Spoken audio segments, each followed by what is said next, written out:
माता की। नमस्कार।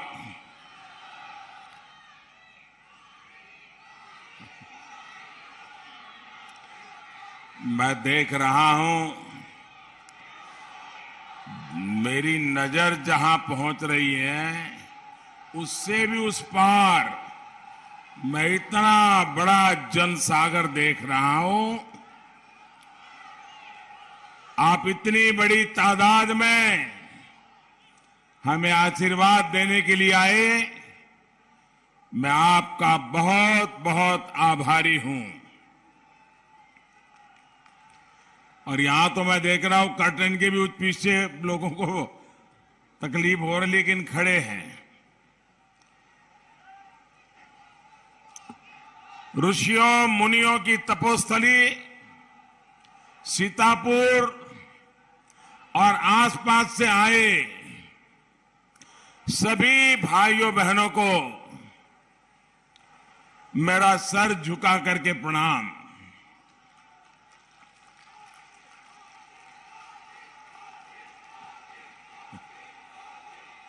आपका ये उत्साह बता रहा है कि यूपी में अगले 5 चरणों में भी बीजेपी का ही परचम लहराएगा। अब आप सभी को मिलकर के भाजपा को रिकॉर्ड सीटों से जिताना है। 2017 में जो रिकॉर्ड यूपी के लोगों ने बनाया, अब आपको अपना ही रिकॉर्ड तोड़ना है। तोड़ोगे ना? पक्का? आप याद रखिए, यूपी में भाजपा सरकार होने का मतलब है दंगाराज, माफिया राज, गुंडा राज, इन पर बराबर कंट्रोल है कि नहीं है? है कि नहीं है? यूपी में भाजपा सरकार का मतलब है पूजा के दिन हो, पर्वों के दिन हो, पूजा पर्वों को मनाने की खुली स्वतंत्रता। यूपी में भाजपा सरकार का मतलब है बहनों बेटियों की मनचलों से सुरक्षा।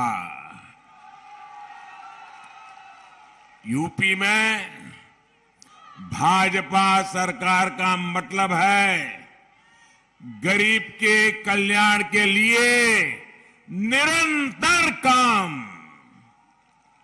यूपी में भाजपा सरकार का मतलब है केंद्र की योजनाओं पर डबल स्पीड से काम।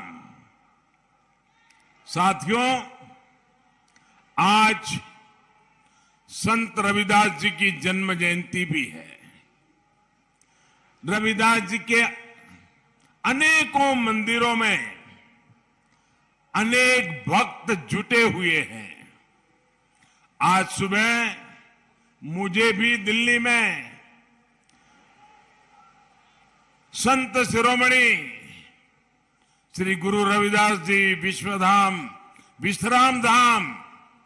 विश्राम धाम मंदिर में जाने का सौभाग्य मिला।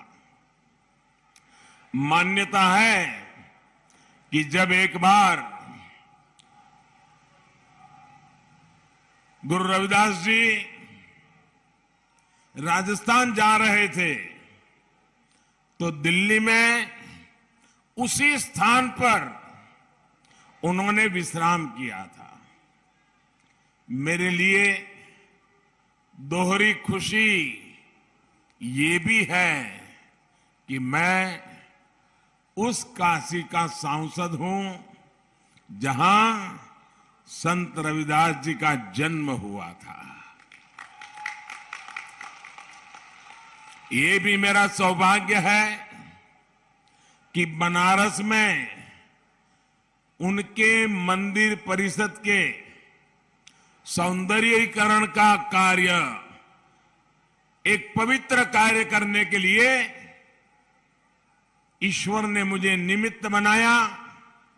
मुझे एक माध्यम के रूप में इतने सालों से जो काम नहीं हुआ था, वो काम मुझे उस स्थान पर करने का, रविदास जी के मंदिर के पूरे परिसर को सजाने का मौका मिला। दशकों से रविदास जी के भक्त हर सरकार से इसकी मांग करते थे, हर व्यक्ति से इसकी मांग करते थे, लेकिन चुनाव आता था, लंगर चखना, फोटो निकालना और भाग जाना, यही होता था। भाजपा सरकार वहां संत रविदास जन्मस्थली विकास परियोजना पर भी तेजी से काम कर रही है। रविदास जी के श्रद्धालुओं के लिए अनेक सुविधाएं वहां विकसित की गई हैं। आज वहां उनके भव्य मंदिर में दर्शन के लिए देश के कोने कोने से लोग पहुंच रहे हैं। मुझे विश्वास है कि संत रविदास जी की जन्मस्थली पर भाजपा सरकार जो सुविधाएं बना रही है, उससे श्रद्धालुओं को बेहतर अनुभव मिलेगा।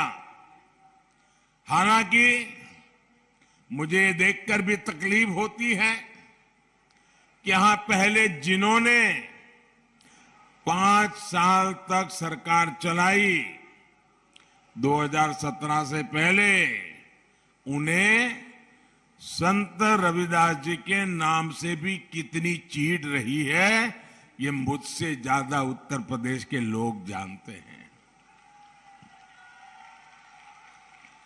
साथियों, संत रविदास जी की प्रेरणा से हमारी सरकार सबका साथ, सबका विकास, सबका विश्वास और सबका प्रयास के मंत्र पर चल रही है। हमारी योजनाओं के केंद्र में गरीब है, दलित, शोषित, पिछड़े, वंचितों का कल्याण है। आप सब जानते हैं भाइयों बहनों, पूरी दुनिया पिछले 2 साल से 100 साल में नहीं आई ऐसी भयंकर महामारी में उसकी चपेट में है। पूरी दुनिया इस महामारी के इस काल में भाजपा सरकार ने गरीब का जीवन बचाने को सर्वोच्च प्राथमिकता दी है। संत रविदास जी भी कह गए थे, और मैं जो रविदास जी जो कह के गए तो बताऊंगा, तो आपको भी विश्वास होगा कि हमारा काम करने का तरीका, हमारा काम करने की प्राथमिकता पूज्य संत रविदास जी ने जो सदियों पहले मार्गदर्शन किया था, उसी नक्शे कदम पर चलना की है। संत रविदास जी ने क्या कहा था? संत रविदास जी ने कहा था, ऐसा चाहूं राज में, यानी मैं ऐसा राज चाहता हूं, ऐसा चाहूं राज में मिले सबन को अन्न, छोट बड़ो सब सम सबसे, छोट बड़ो सब सम बसे, रविदास रहे प्रसन्न।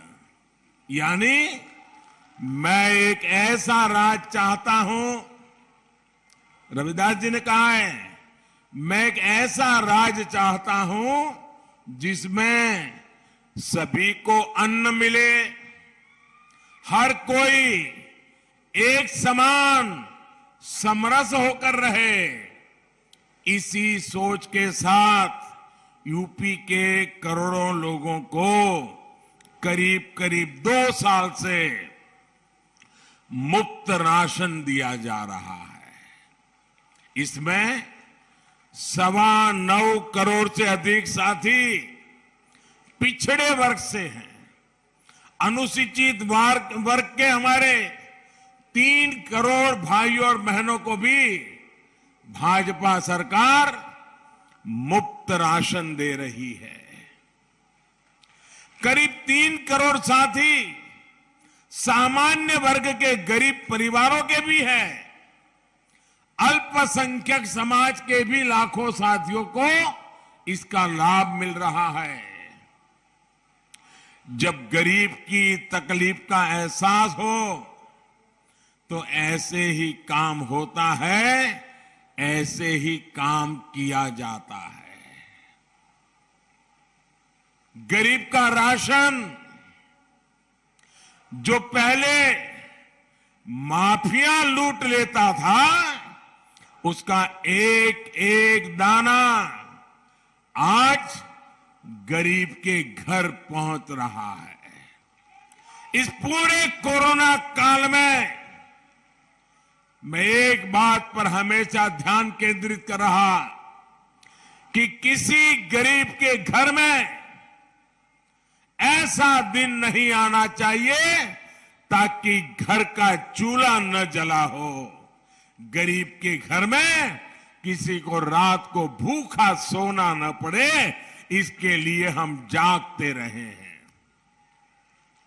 और सरकार इस पर 2,60,000 करोड़ रुपए से ज्यादा खर्च कर रही है। गरीब भले ही किसी भी वर्ग का हो, दलित हो, पिछड़ा हो, वो जानता है कि किसने संकट के समय में साथ दिया और कौन संकट के समय लापता हो गया था। ये गरीब बराबर अपने दिमाग में भर के रखता है।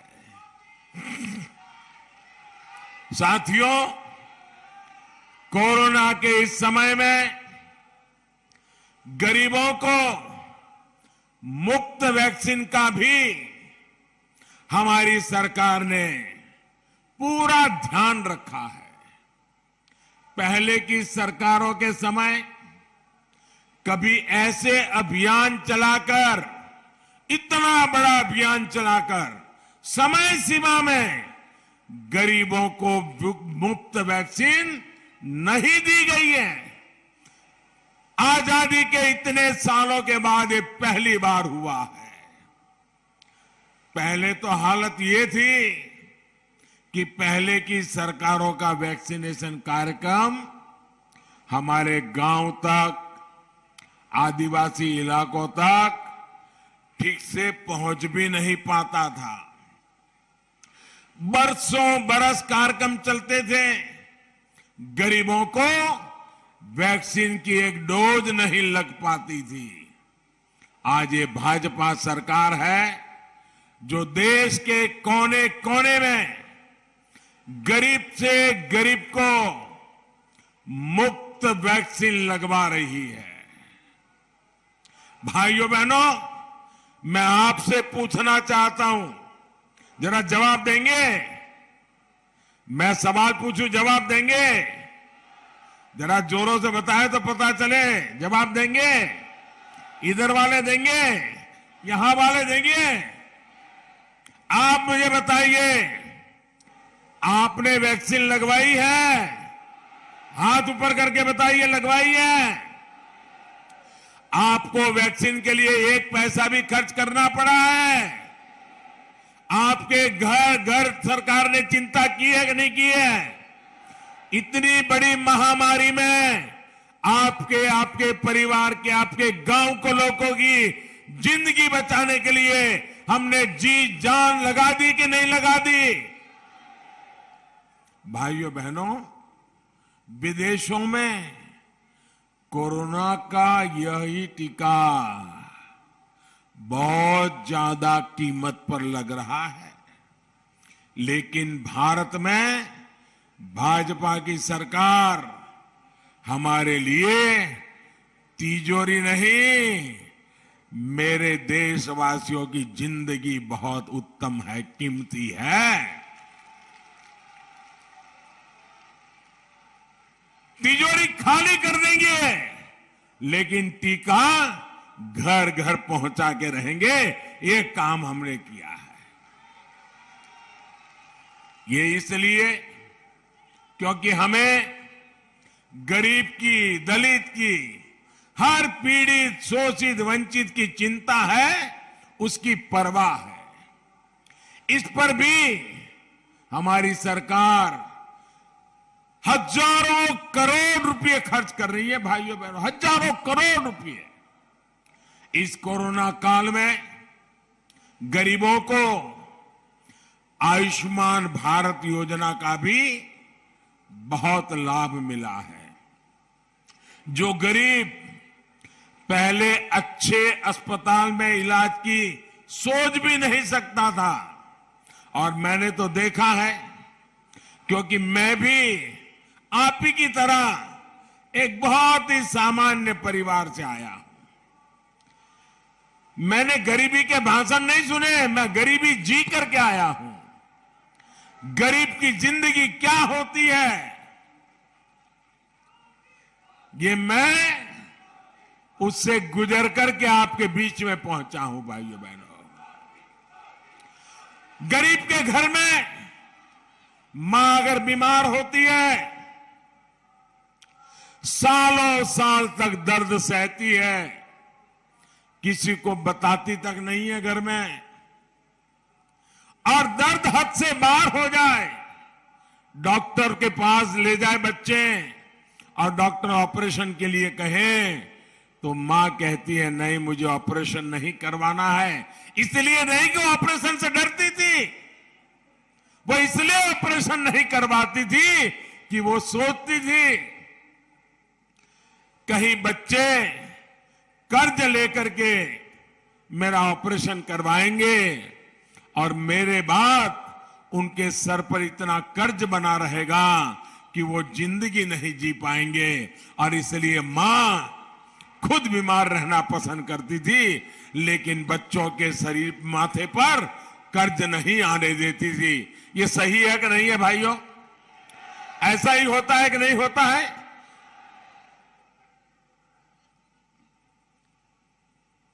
इस दुख को कौन दूर करेगा भाइयों?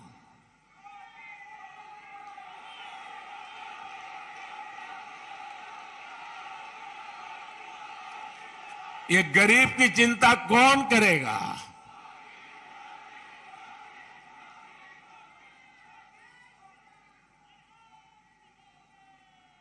अगर गरीब मां बीमार है तो उस मां का इलाज कौन करवाएगा?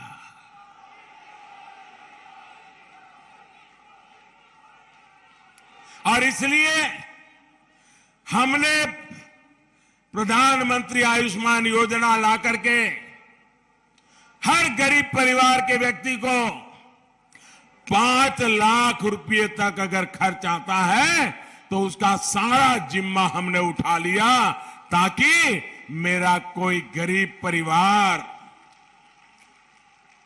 दवाई के अभाव में, डॉक्टर के अभाव के, अस्पताल के अभाव में दम तोड़ न दे। भाइयों, आखिर सरकार होती किसके लिए है?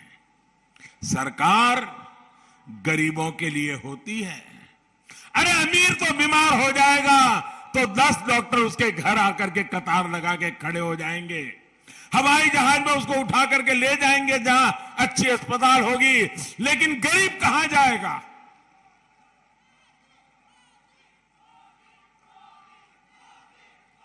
और इसलिए भाइयों बहनों,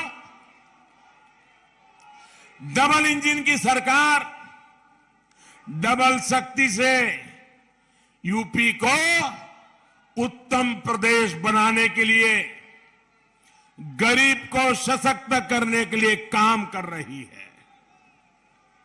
हमारे गरीब, पिछड़े, दलित भाई बहनों का बहुत बड़ा सपना था कि उनके पास भी पक्का घर हो।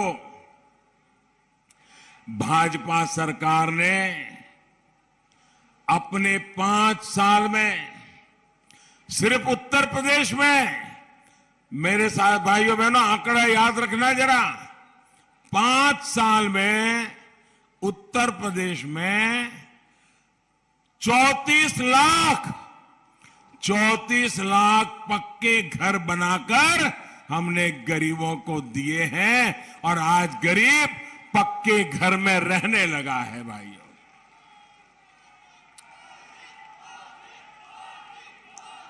और जिनको अभी घर मिला नहीं है उनको भी मैं विश्वास दिलाता हूं, ये काम अभी भी तेजी से चल रहा है।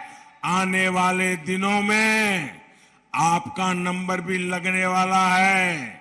ये मोदी है, करके रहेगा, दे के रहेगा। और मेरे लिए खुशी की बात है, अब मेरे मंत्री परिषद में पंकज चौधरी जैसा वित्त मंत्री है, फाइनेंस मिनिस्टर है, एमओएस। इस बार के बजट की पूरी हिंदुस्तान में तारीफ हो रही है। ये बजट किसने दिया है? ये पंकज चौधरी जी ने दिया है जी।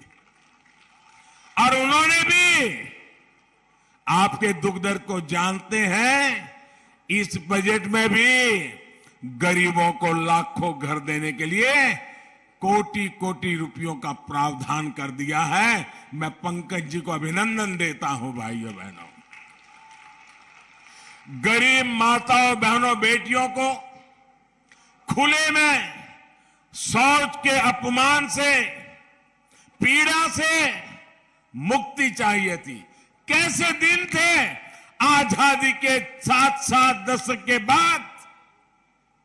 मेरी गरीब मां अंधेरे का इंतजार करती थी, शौच जाना है तो सुबह सूरज उगने से पहले भागती थी, कितनी ही ठंड हो जाना पड़ता था कहीं जंगल में, और शाम को सूरज ढलने से बाद जा पाती थी, पीड़ा सहन करती थी, शौचालय की सुविधा नहीं मिलती थी। ये मेरी मां का दर्द, मेरे इन गरीब परिवारों का दर्द, गरीबी से आया हुआ उसका बेटा ही जान सकता है।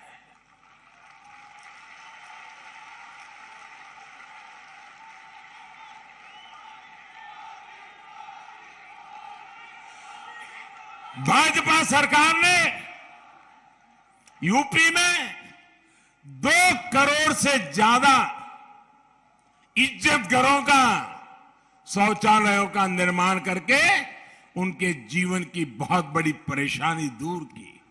और मैं उत्तर प्रदेश की बहनों का एक विशेष कारण से आभार व्यक्त करता हूं, क्योंकि शौचालय को इज्जत घर जो नाम मिला है ना, वो मेरी उत्तर प्रदेश की बेटियों ने दिया है। मैं पहली बार जब उत्तर प्रदेश में दौरा कर रहा था, शौचालय बनाने के बाद मैं एक गांव भी चला गया, तो मैं शौचालय बनाने का वहां काम करने में उनके साथ जुड़ा था। तो बेटियों ने इसे इज्जतघर शब्द दिया था और मैं समझ गया था कि मेरी बहन बेटियों के लिए ये शौचालय कितना बड़ा महत्वपूर्ण है। ये दिल्ली में आज तक शासन करने वालों को, गरीब की जिंदगी में शौचालय क्या होता है ये इनकी समझ के बाहर है भाइयों बहनों। मुझे इसकी समझ है। भाइयों बहनों, रसोई घर के धुएं को, उसी में जिंदगी जीना हमारी माताओं बहनों ने उसे ही अपना भाग्य समझ लिया था। दिन भर चूल्हे के आग से निकलते हुए धुएं, उसमें खाना पकाना, धुएं के कारण बच्चों की आंखें जल रही हैं, रो रहे हैं। मां के शरीर में हर दिन 400 सिगरेट जितना धुआं उसके शरीर में जा रहा है, कितना दर्द झेलती होंगी। हमने ऐसी करोड़ों बहनों को इस दर्द से मुक्ति के लिए उज्ज्वला योजना के तहत गैस का कनेक्शन दिया। भाइयों बहनों, हमारे देश में आज से 7 साल पहले गैस का कनेक्शन ये स्टेटस सिंबल हुआ करता था। एमपी, एमएलए, मंत्री, उनकी सिफारिश से गैस कनेक्शन मिलता था। सिर्फ प्रधानमंत्री बदल गया, सोच बदल गई और सामने से जाकर के गैस का कनेक्शन देना शुरू कर दिया। भाई,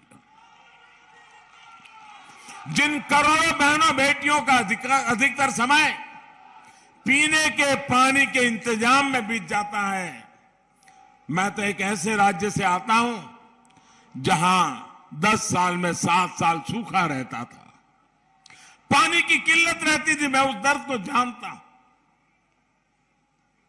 और इसलिए मैं देखता था मेरी माताएं बहनें, बच्चियां स्कूल नहीं जाती थी। क्यों? 3-3 किलोमीटर दूर पानी लेने जाना पड़ता था। भाइयों बहनों, आज हमने नल से जल ये बड़ा अभियान चलाया है और पानी की सुविधा घर में पहुंचे, सरकार इसकी चिंता कर रही है। हर घर जल अभियान, इस पर यूपी में तेजी से काम किया जा रहा है। भाइयों बहनों, आप ये भी जान लीजिए, आपको कई नेता मिल जाएंगे, बहुत बड़ी बातें कहेंगे, हम आपको इतने पैसे दे देंगे। दूसरा आएगा, हम वो 1000 दे रहा है तो मैं 1100 दे दूंगा। तीसरा आएगा, ये मुफ्त देता है तो मैं 2 चीज मुफ्त देंगे। ऐसे ही राजनीति में आजकल खेल चल रहा है। लेकिन मैं आपसे पूछना चाहता हूं, जरा मुझे जवाब देना दोस्तों। आपके पास घर है, शानदार बंगलो है, गाड़ी है, उद्योग है, व्यापार है, खेत है, खलिहान है, सुख ही सुख है, दुख का नामो निशान नहीं है। लेकिन आपका जवान बेटा या आपकी जवान बेटी घर से बाहर गई है और शाम को उसका डेड बॉडी, उसका मृतदेह घर आ जाए तो ये घर किस काम का, ये बंगलो किस काम का, ये पैसे मिलकर किस काम की। आपको चाहिए सुरक्षा। सुरक्षा चाहिए कि नहीं चाहिए? सुरक्षित जीवन होना चाहिए कि नहीं होना चाहिए? आपको सुरक्षा मिलनी चाहिए कि नहीं मिलनी चाहिए? जब कानून का राज नहीं होता तो सबसे ज्यादा पीसना मेरे गरीब को ही पड़ता है।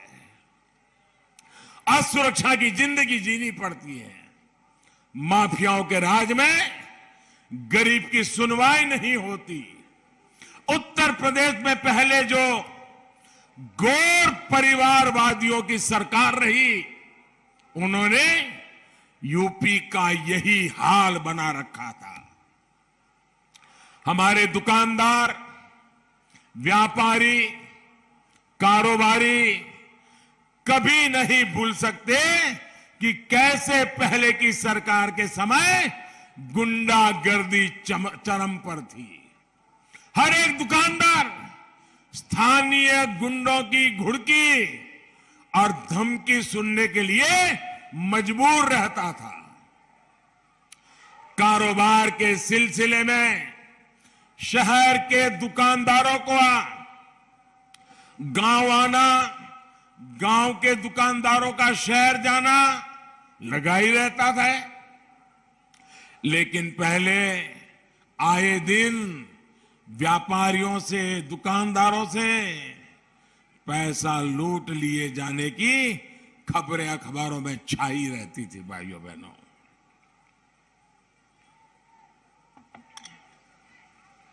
यहां तो हालत यह थी कि अगर कोई त्योहार बिना तनाव, बिना कर्फ्यू के निकल जाता था तो लोग राहत की सांस लेते थे।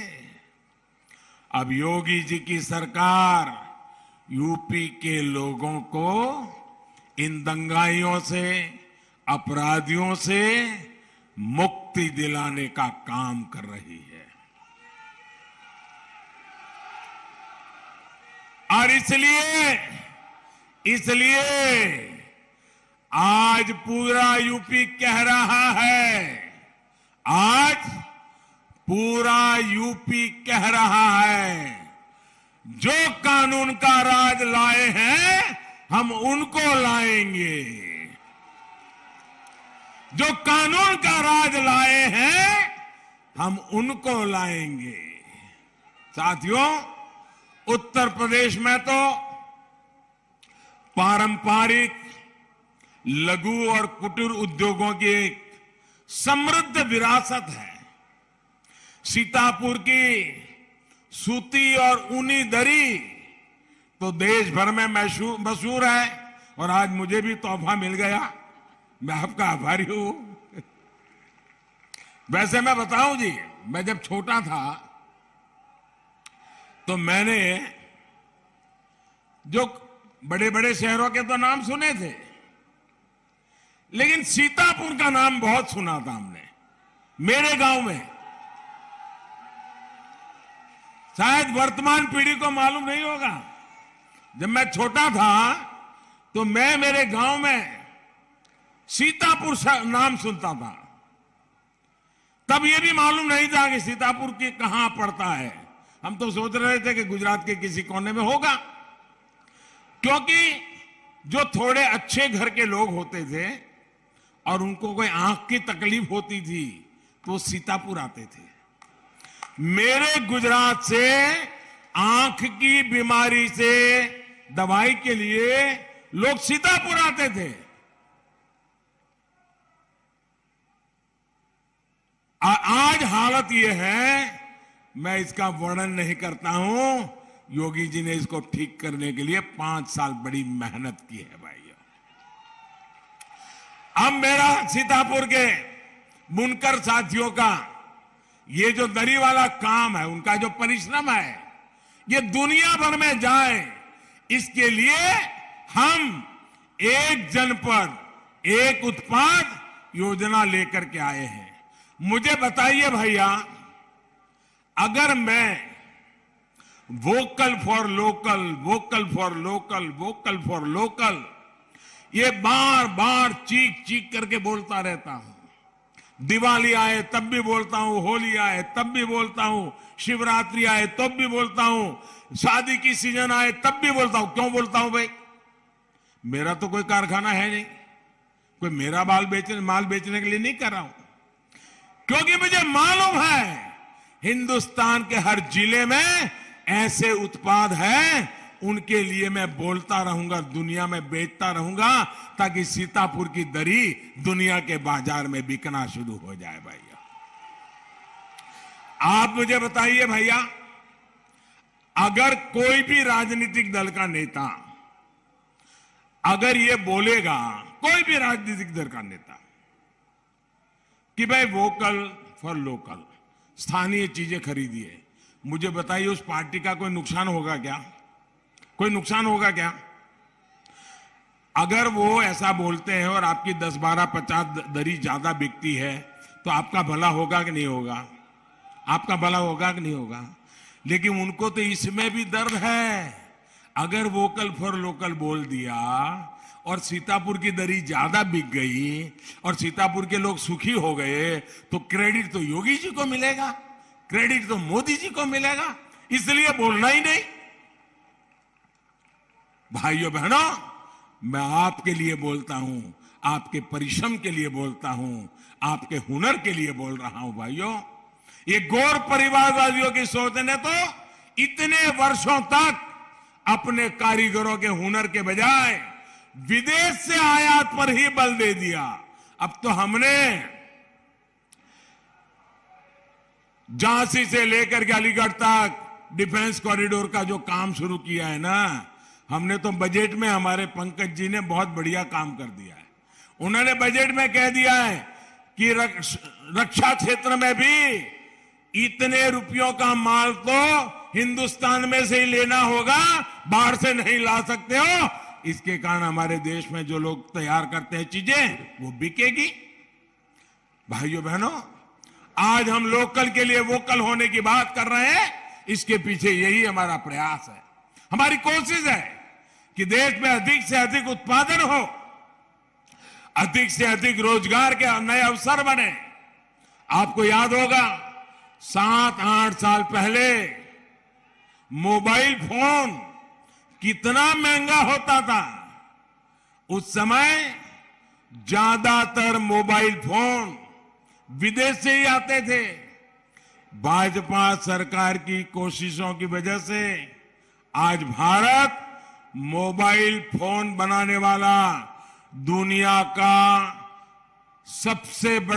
दूसरा सबसे बड़ा देश आज भारत बन गया है। भाइयों, आज भारत में मोबाइल फोन बहुत सस्ता हुआ है, इंटरनेट सस्ता हुआ है, गरीब से गरीब की पहुंच में है। और ये मोबाइल फोन मेरे देश के नौजवान बेटे बेटियां बना रही हैं और मेरे देश में माल तैयार हो रहा है और बिक रहा है। लोगों को रोजगार मिल रहा है, आपको सस्ता मोबाइल मिल रहा है। साथियों, नियत साफ हो, प्रयास ईमानदार हो, दिल में सेवा का भाव हो, तो रास्ते तो निकलते ही है। आप ये भी याद करिए, आपके घर में जो एलईडी बल्ब आता है, वो 6-7 पहले 300-400 रुपये का एक लट्टू आता था। हमने देश में ही इनका बहुत बड़ी मात्रा में उत्पादन करने पर जोर दिया।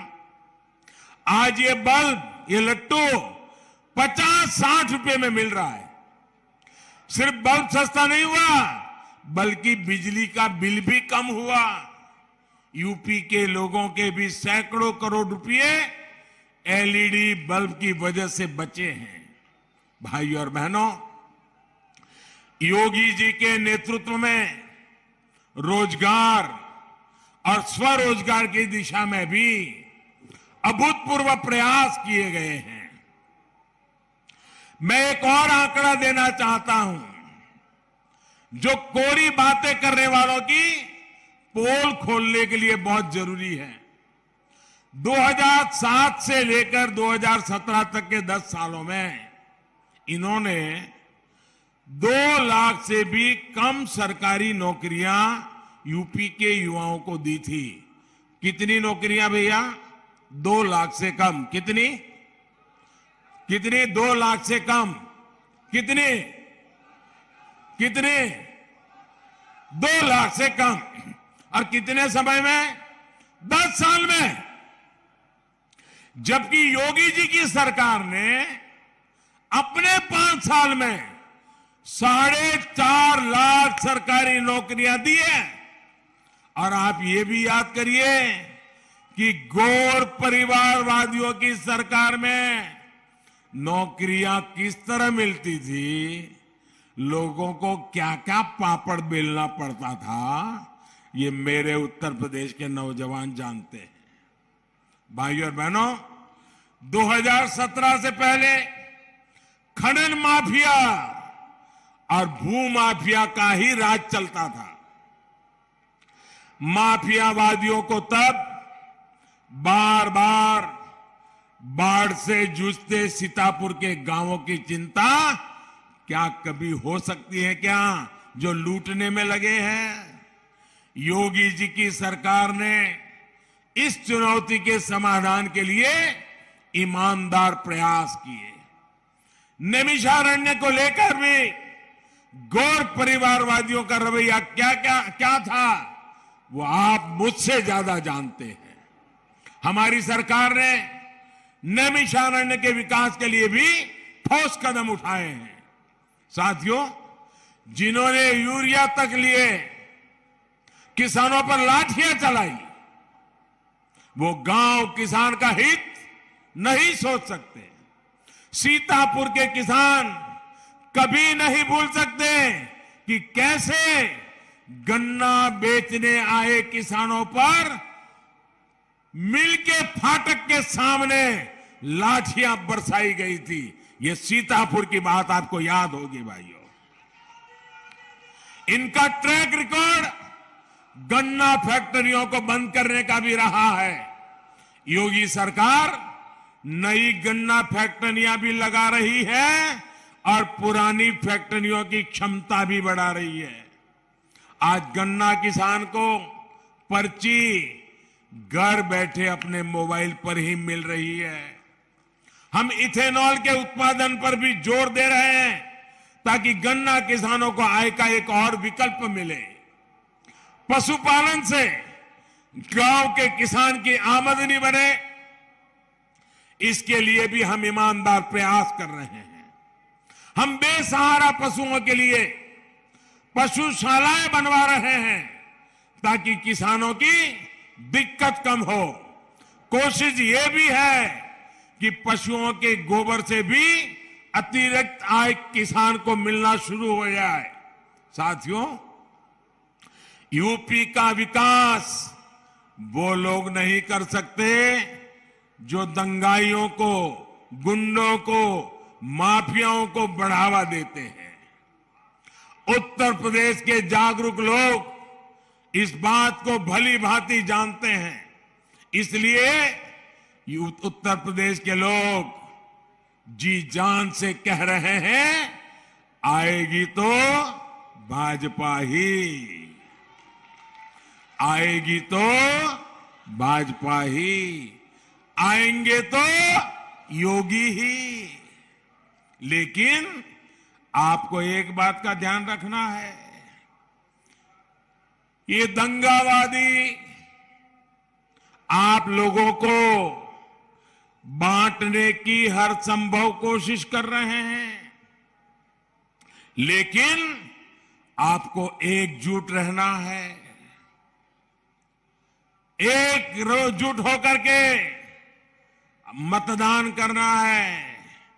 और आप याद रखिए, पहले मतदान, कमल निशान, फिर दूसरा कोई काम। मेरे साथ जोर से बोलिए, भारत माता की, भारत माता की। मेरी उम्मीदवारों से प्रार्थना है, जरा आगे आ जाए और पंकज जी भी उनके साथ आगे आ जाए। जरा हमारे एमपी साहब से जरा आगे आ जाए। मेरे साथ बोलिए, हाथ ऊपर करके, भारत माता की, भारत माता की, भारत माता की।